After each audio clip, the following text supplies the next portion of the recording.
Ashama harka fuuna hordoftoota caffee miidiyaa irraa oduu torbanii qabannee isinii dhiyaannee jirra. Turtii gaarii. Hojiilee waldaan dargaggoota caffee hojii gamtaa waliigalaa hojjechaa jiru jiraattota biyyoota Awurooppaa keessa jiraachaa turanii gara biyya abbaa isaanii dhufaniin daawwatameera. Hojiileen waldaa dargaggoota caffee hojii gamtaa waliigalaa hojjechaa jirus dinqisiifachuudhaan dhaloonni fakkeenyummaa boonsaa kanarraas barachuu qaba jechuun yaada isaanii qoodaniiru. Waldaaleen diinagdeedhaan uummata kana cimsan gadi dhaabbachuun isaa rakkoo qaala'insa jireenyaa biyya keenya keessaatiif furmaata ijoo fi jabaa ta'eedhaas jedhaniiru. Dhaloonni amma jiru kunis siyaasa qofa osoo hin taane akka diinagdeedhaan ga'ooman taasisuuf hojjechuu akka qabanis dhaamaniiru. Kaayyoo waldaa kanaaf hojiin hojjetame ammas hojjetamaa jiru hedduu kan itti tolee fi isaan boonse ta'uu ibsuudhaan waldaa waliin hojjechuufis waadaa galaniiru. Akkasumas fakkeenyummaa gaarii lammiilee Itoophiyaa biyyoota Awurooppaa keessa jiraataniif illee ni qoonnaas jedhaniiru. Dhimmi caama Tigraay keessaa siyaasaaf ooluun sirrii miti jedha waajjirri kominikeeshinii mootummaa Itoophiyaa. Caamni bulchiinsa naannoo Tigraay keessa jiru kaayyoo siyaasaaf oolaa jira jechuun waajjirri kominikeeshinii mootummaa Itoophiyaa qeeqee jira. Ministeerri tajaajila kominikeeshinii mootummaa Dr. Laggasaa Tulluu caamni Tigraay keessa kan bara 1997 mudatee ture waliin walqixxeedha jechuun odeeffannoon faca'e gonkumaa dogoggoraa jedhan.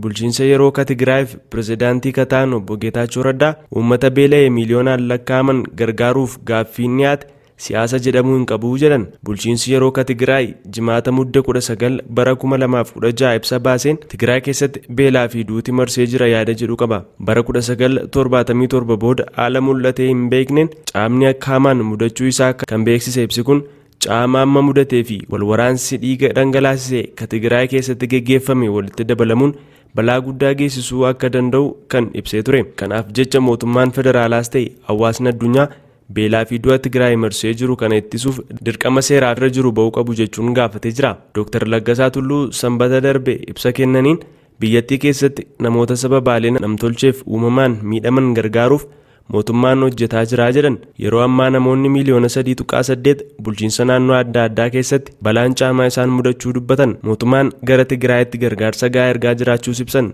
Garuu obbo Geetaachoo Raddaa gama miidiyaa hawaasaa kan ofii isaaniin deebii kennaniin ammoo lakkaa'anii fixuuf kan nama hin dandeessifneen lubbuun namootaa darbaa jira jedhan. Mootummaan federaalaatti koomishiinarri koomishinaa hooggansa hojii yaaddoo balaa kataan Dr. Shifarraaw Taklamaariyaam yeroo ammaa sababa beelaan lubbuun namaa darbe hin jiru jechuun mirkaneessaniiru.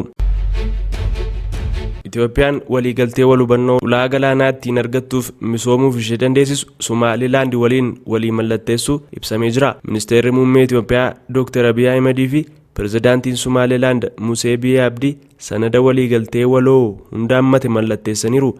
Bu'uuruma kanaan waliigalteen kun biyya ulaa galaanaa hin qabne Itoophiyaan liiziidhaan adha qabeenyaa ulaa galaanaa akka taatu godhaa jedha. Gabaasni kun akka imaammata alaa Itoophiyaatti waliigaltichi kennanii fudhachuu irratti kan hundaa'edha. Pirezidaantiin Somaalilaand Musee Biyyee Abdiin ammoo gama isaaniitiin qaama waliigaltee kana keessatti Itoophiyaanis adeemsa keessa Somaalilaand akka biyya walabaa taatetti beekamtii kennuufiin biyya jalqabaa taatii jedhan.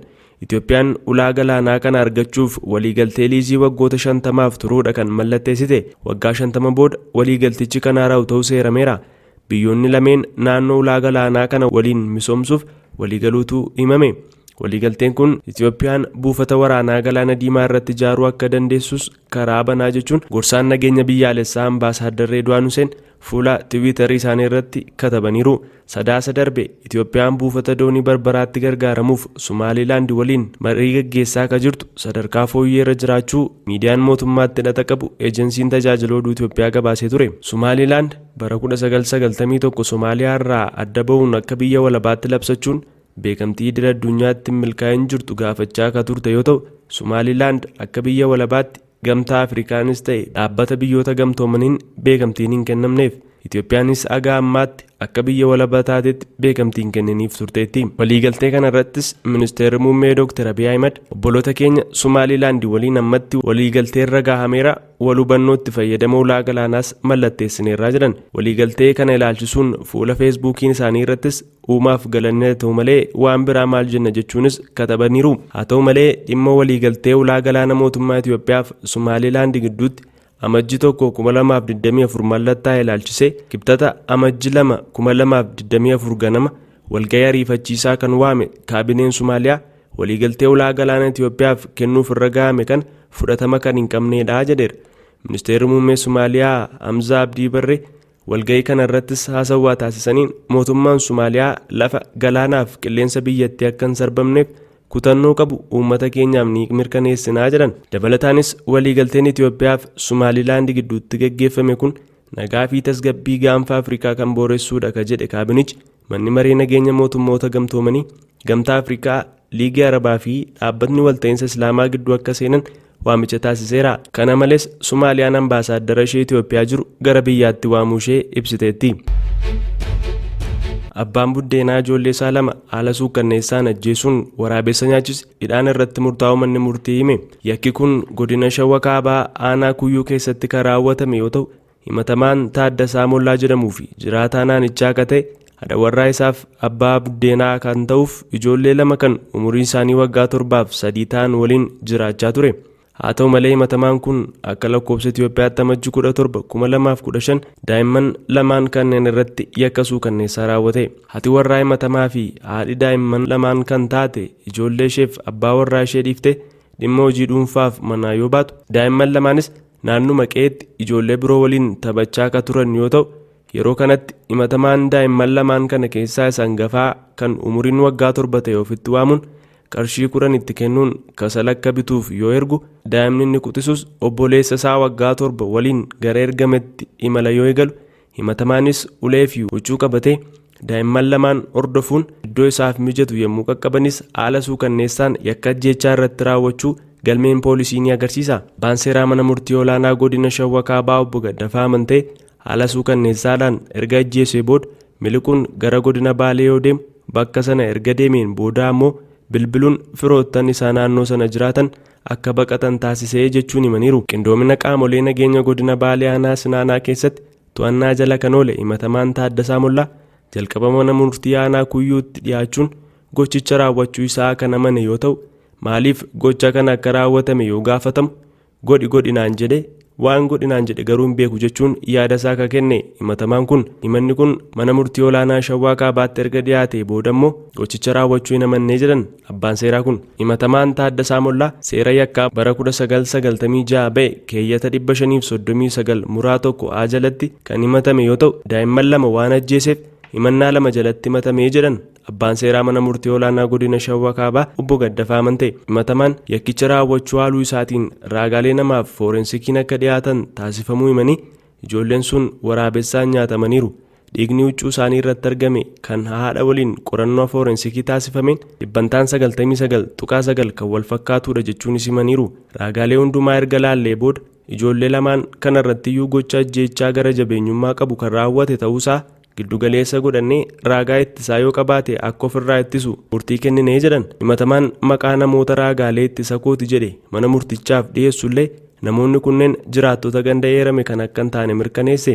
Raagaaleen ittisaa kun akka dhiyaatan yeroo adda addaa kennamus teessoon isaanii kan hin beekamne waan ta'eef manni murtii bira darbuun himataa balleessaa taasisee jedhan. Gama biraatiin manni murtichaa himatamaan kanaan dura galmee yakkaa kan hin qabne ta'uusaa akka yaada adabbii salphisutti akka fudhatame himanii adabbii du'aa adabamuu qaba jechuun ka'umsa qabanne, garuu sababii adabbii salphisu tokko waan argameef adabbii du'aa irraa gadi bu'ee da'aa umurii guutuun akka adabamu murtiin kennamee jedhaniiru.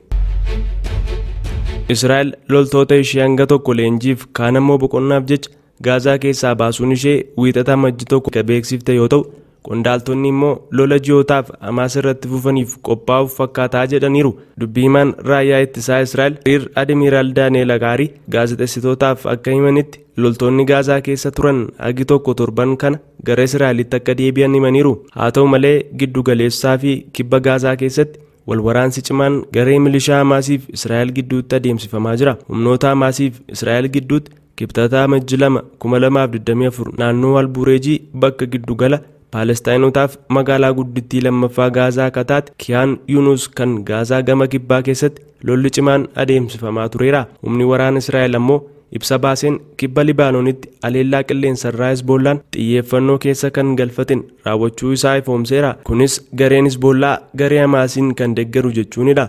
Kana malees Siiriyaa irraa misaayileewwan gara Israa'elitti furguggifamaniif deebii kenneen bu'uuraalee misooma waraana Siiriyaa rukuteeraa jetteetti. Ejensiin oduu mootummaa Siiriyaa akka gabaasetti ammoo sababa aleellaa qilleensarraa Israa'eliin fudhatameen qarqara magaalaa Damaasqootti miidhaa qaqqabsiiseera jechuun mirkaneesseera. Israa'el Hezbollaa yoo duubatti hin deebin Libaanoon guutuu keessatti waraana banuu akka dandeessus akeekkachiistee jirti. Gareen Hezbollaa fi Hamaas kanneen Iraaniin deeggaraman yoo ta'u, akkasumas hidhattoonni biroon kanneen Iraaniin deeggaramu jedhaman kanneen Siiriyaa, Iraaqii fi Yemen keessa haleellaa fageenyaa dheeraa Israa'el keessatti raawwachaa jiru. Kana malees humnoonni addaa kan Israa'el Libaanoon dhoksaan seenuun hooggantoota waraanaa 4 Iraan irraa ergaman ajjeesuu ishee ibsamaa akka jiru yoo ta'u, gama biraatiin ammoo hoogganaan itti aanaa Hamaas Beeruutitti ajjeesuu isheetu gabaafamaa jira. Diinonni Israa'el garuu ajjeechaa hoogganaa Hamaas irra qaqqabeef Israa'el akka adaban akeekkachiisaniiru.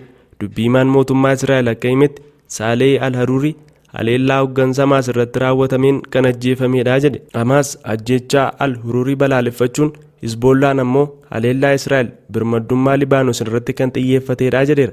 Ministeerri muummee Libaanos gama isaaniitiin ammoo Israa'el Libaanos gara waraanaatti nu harkisaa jirti jechuun himatan. Hoogganaan itti aanaa damee siyaasaa Hamaas ka ta'e Haruuriin haleellaa diroonii kibba Libaanositti raawwateen namoota 6 biroo waliin ajjeefamu miidiyaan Libaanos gabaasaniiru. Namoonni Haruurii waliin ajjeefaman kunneen 2 gaggeessitoota waraanaa yoo ta'an, kan hafan 4 ammoo miseensota Hamaas ta'uun ibsameera.